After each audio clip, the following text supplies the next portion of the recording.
Hey there, everybody. Gouda632 with another how-to with your Yahoo Fantasy Football League. So, you're a new commissioner and you want to create a league. First thing you do is you come to football.fantasysports.yahoo.com and you click on Create a League. Now, what's your league name going to be? Whatever you want it to be. This one's going to be Tesla League 2021. You have a couple different types. You can do head-to-head. That means that every single week you are going to play another team in your league. And you'd have a rotating schedule just like what the NFL does. You can do points only. That means that you don't actually play against another team that week, but the league goes based off of who gets the most points at the end of the year. Most of the time, we're doing head-to-head leagues. Invite permissions. All managers can invite, or you have commissioner only. I like to do commissioner only, at least to start with, so that way I have control over who's in my league. Generally, I am going to know who's in my league. If you want to have it open more, you can have it that way. And you can have anybody invite at all. You've got a couple of different draft types. You've got your standard draft. You've got your salary cap draft, an auto pick draft, or an online draft. So your live standard draft is going to be everybody logs on to their Yahoo account, gets into the Yahoo draft room, and everybody drafts live. And live being on the internet. Offline draft means that you and your friends are going to get together and you are going to have a sit down, old school, this is what we're doing today in a living room, in a whatever room, off in Vegas, wherever you guys want to go. But then you have to upload all of the draft picks manually. Salary cap draft is where a player comes up for auction and you bid on them. Or auto pick is everybody gets whatever their auto pick is. For purposes of this video, we're going to do a standard draft. That is what most leagues are, is with a live standard draft. So you'll go online, you'll all log in at the exact same time. What the draft date's going to be, just for these purposes, we will pick Sunday, September 5th. Pick a draft time. We will go with 9 p.m. and that's going to be, for me, Central Daylight Time, because we're on Daylight Time right now. You get to choose whether or not you want PPR. That's points per reception. So generally half point is pretty standard from my perspective. There are leagues that do full point PPR. Those have a little bit more overpowered running backs who are pass catchers, and it helps out your wide receivers a lot as well. But then there's also ones with no PPR. I have not been in a no PPR league for about 8 years, I think, was the last time I was in a no PPR league. It's become pretty standard. And then you have your flex position. It replaces wide receiver 3 on the standard roster with a wide receiver, running back, tight end roster position. So any wide receiver, running back, or tight end can be in that spot. I generally recommend yes to flex. I did have a league a while ago that ran with the 3 wide receivers, and then I also put a flex in on top of that, and that made it a little bit too deep. So I would say 2 main wide receivers. So you got 2 wide receivers and then a flex position. So it can be a wide receiver, a running back, or a tight end. And then if you want to make it a league as a private prize league, you can do that as well. We're not going to do that for today. This is just going to be for fun. So we can finish it up here, or you can go to customize settings. So we're going to click on customize settings because this gives a little bit more detail as to what you can do. If you want to just get right into it, you can finish on that last page, click OK, you're good to go. But if you want a little bit more control over your league, then you can go into customize your league settings. And this has a little bit more in depth. If you are a first-time commissioner or a first-time fantasy football player, I would not recommend going into these settings. This is a lot for a brand new commissioner to get into. It is a lot for a brand new player to get into. But if you have an idea and you've talked to your league and you know exactly what you want to do, then come on in here. Let's have a good time. We're going to break it down one by one. We're going to go through it and we're going to see how some of these different settings interact. So here again, we have head-to-header points only. Divisions. 2, 3, or 4 divisions or no divisions. This is really up to you guys. My main league that I've been being a commissioner for the last 18 years has had multiple divisions. It's had 2 divisions because we're in 2 different major parts of the country. I have been in a league with 4 divisions, and that was very interesting, especially when it was a 16-team league, so it was divisions of 4. But that's getting into some pretty big leagues. If you have a standard 10-team league or 12-team league, I would not go more than 2 divisions. Once you get into playoffs, you can have 4, 6, or 8 teams with your playoffs, and the standard YAHOO way of doing it is 4 teams. And it's going to get very interesting for this season, especially because now we have 18 weeks. Generally, I would say previous to this year, 4 teams, week 15 and 16 made a ton of sense.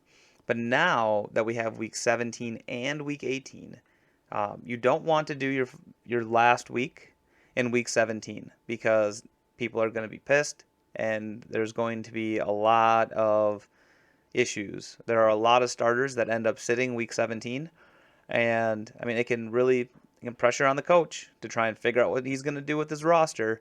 But generally, I say the last week of the year, you do not want to be playing fantasy football.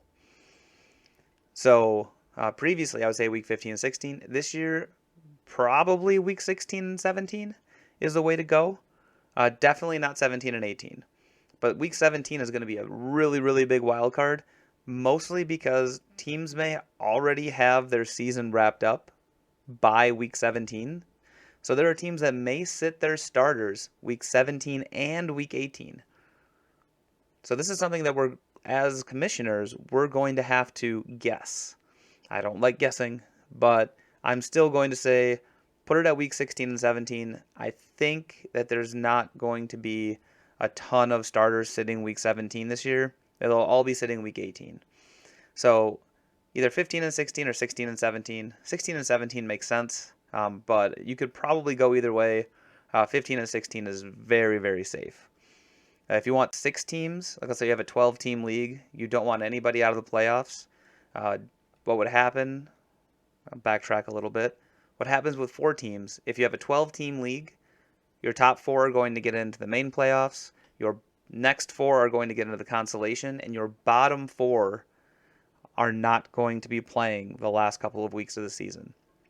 So if you want everybody to continue having fun in the playoffs, with a 10-team league, with a 10 or 12-team league, you can do 6 teams.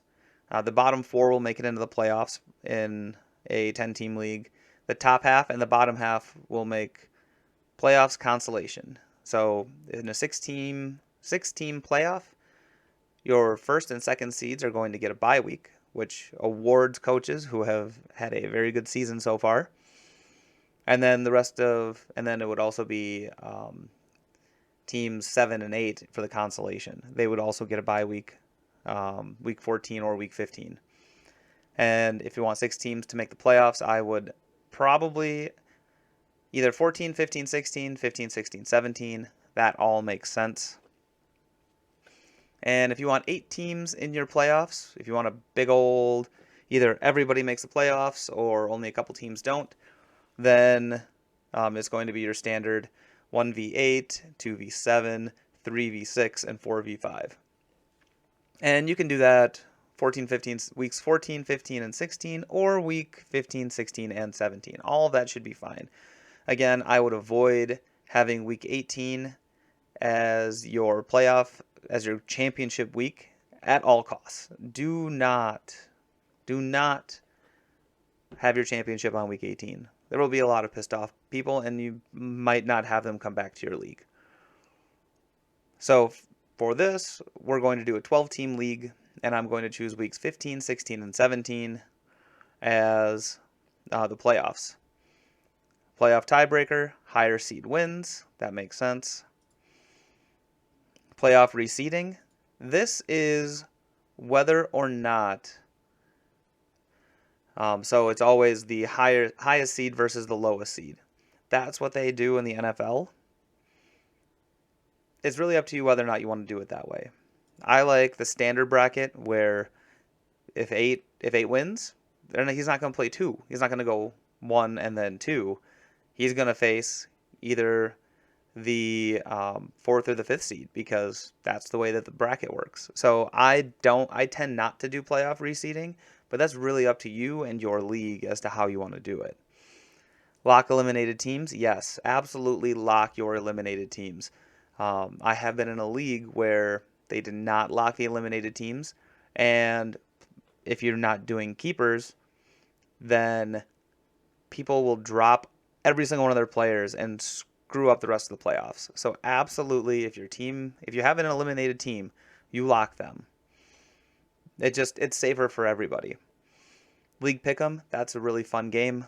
You can go in and your managers can pick who's going to win each individual matchup. They don't have to, but they have that ability, so I tend to keep that on. Playoff seeding, all teams seeded by overall standings. Or if you have divisions, in this case we don't, but if you had divisions, so let's say we have 2 divisions, then you can award your division winners the top playoff seed. So every division winner, so in this case 2, will get a bye because we have 6 teams in the playoffs. That's the way I tend to do it. You don't have to. So you can do all teams seeded by overall standings. The only reason I like to do division winners awarded top playoff seed is that way you guarantee at least 1 team from each division. You do want to keep the teams at an even number, because if you have an odd number of teams, there will be a random, it's not an AI controlled team, but it is a auto drafted team that is not managed by anybody. So then they don't really want that in your league unless you absolutely have to have it. So I would keep this number at an even number. We're going to choose 12. Draft time per pick. I usually go with 1:30, give everybody 90 seconds. Nobody usually takes that amount of time. You can go as little as 15 seconds. That's a pretty rapid fire draft. And if you've ever done a fantasy football draft, you usually know kind of who you're going to take, at least in the first few rounds. But once you get a little bit deeper into the draft, it becomes a question of who do I need? What do I want? And it might take a little bit more time.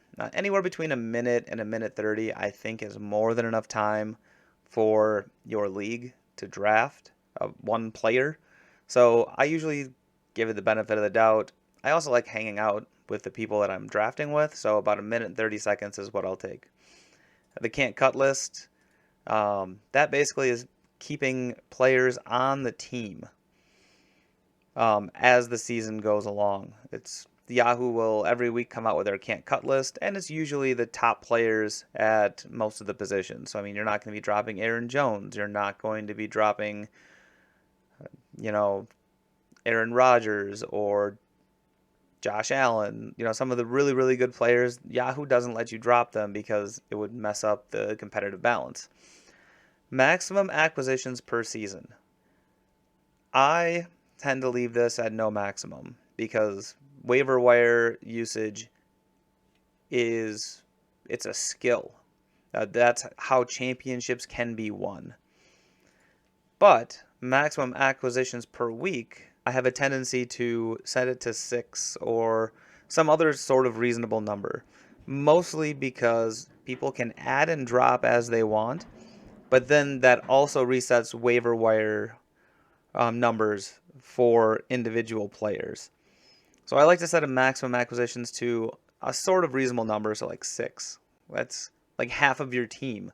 You can drop an ad every single week. Max trades per season, I keep this at no maximum.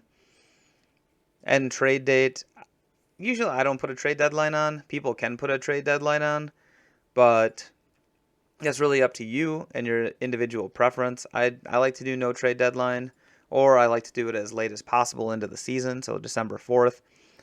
Mostly because if people want to do trades, they can. And trade review league votes. So, I mean, if somebody is going to come in the week of the playoffs and trade away all of their good players for junk players to try and help somebody through the playoffs and do some collusion, the league can stop it.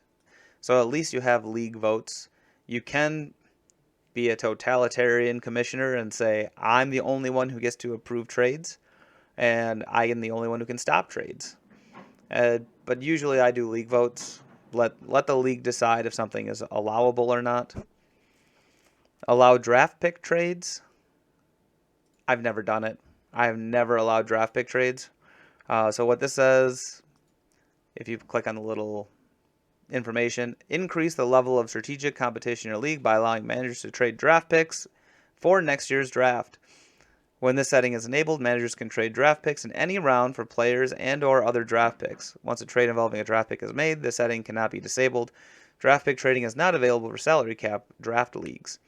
And that makes sense. I mean, if you have a league that you are planning on continuing for a very, very long time, why not let somebody trade next year's first round pick for, somebody who's going to help them now?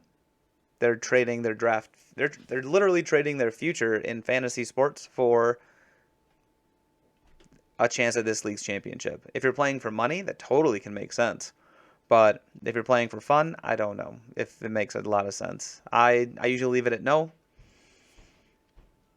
Votes required to overturn a trade. Default, I believe, is 50% of the league.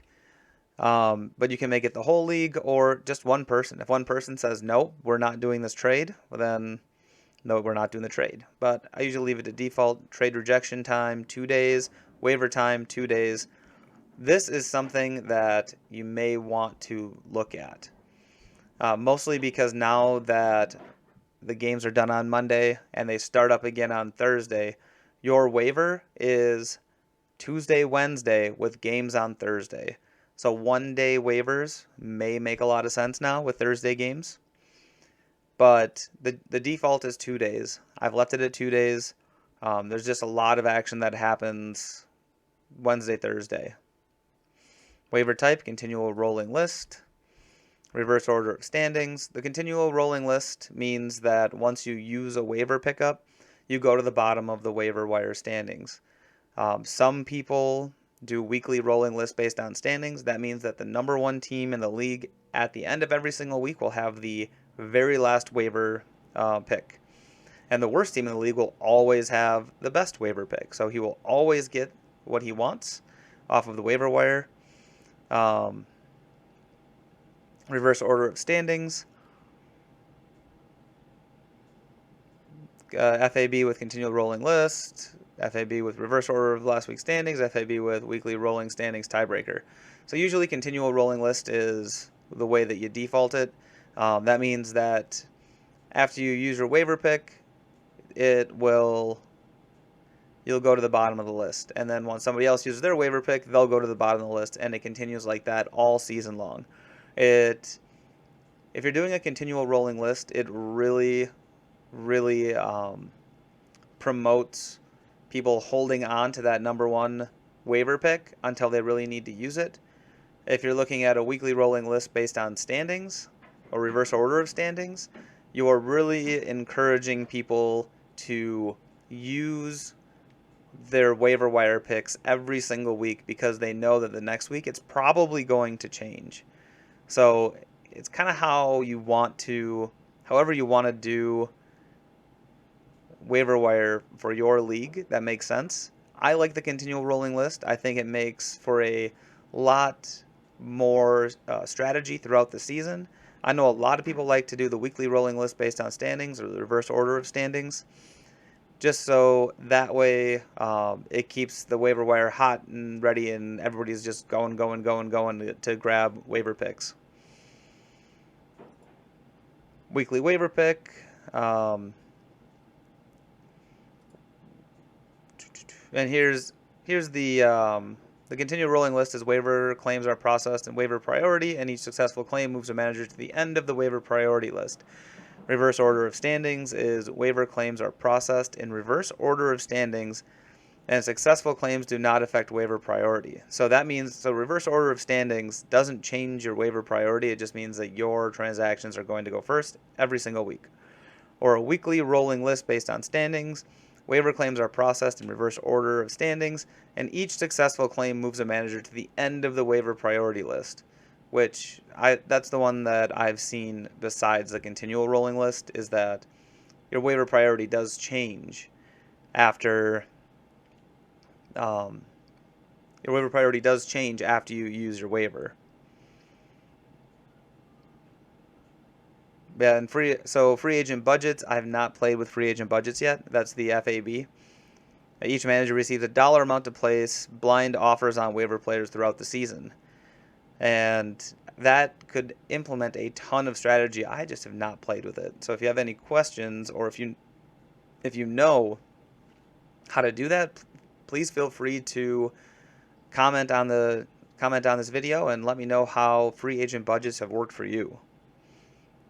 Or feel free to reach out and chat with me. Weekly waivers. All unknown players will be placed on waivers each Sunday, and the claim period will be until Tuesday. For the first game of the week until Tuesday, all unknown players will be placed on waivers at the start of the first game that week, and the claim period would end on Tuesday.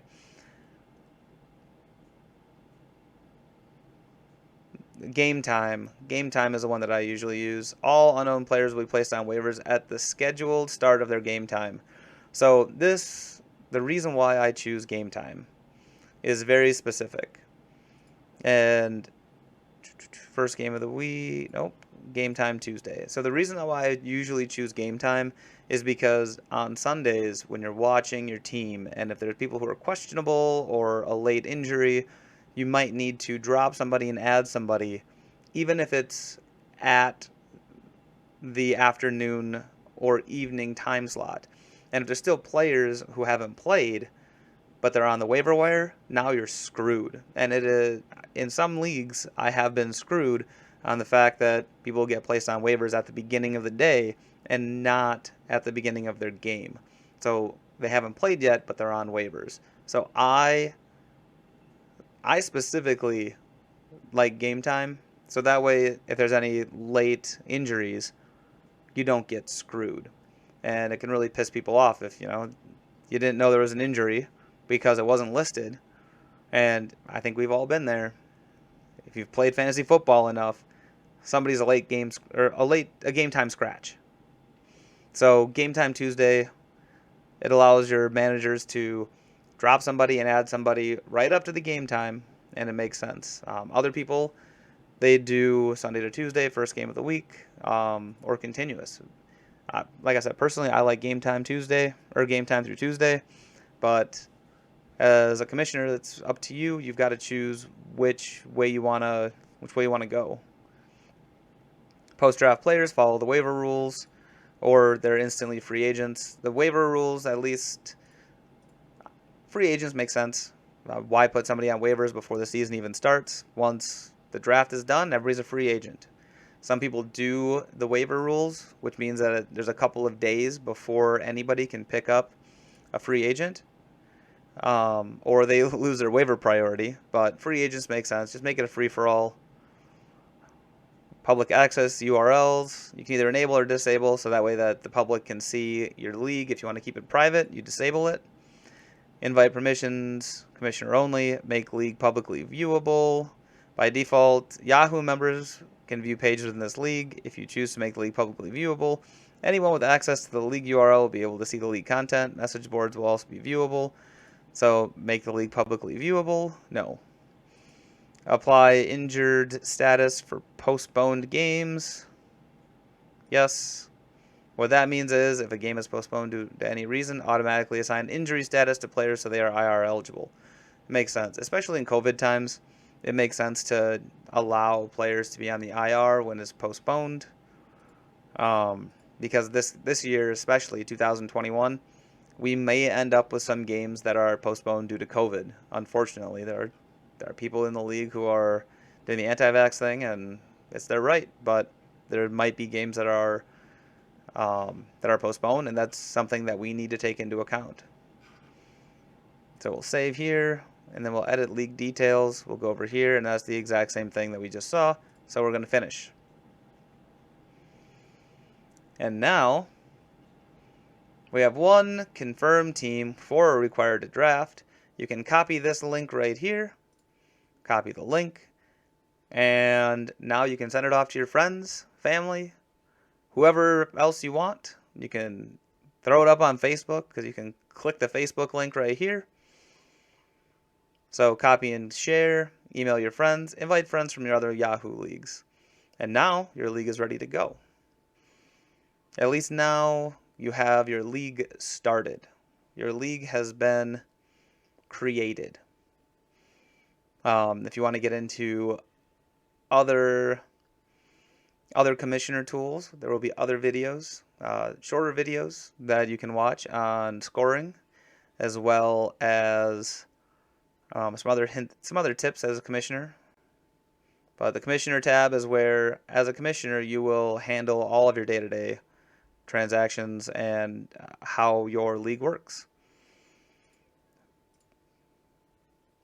So, thank you for watching. I appreciate it. And if you have any more questions, feel free to ask me in the comments below. Make sure you like and subscribe. And give me any ideas for any future videos. I have been a commissioner for 18 years. And I absolutely love it. Every year is a new adventure, and it's always fun. So, like I said, feel free to reach out. Feel free to join me at my Discord.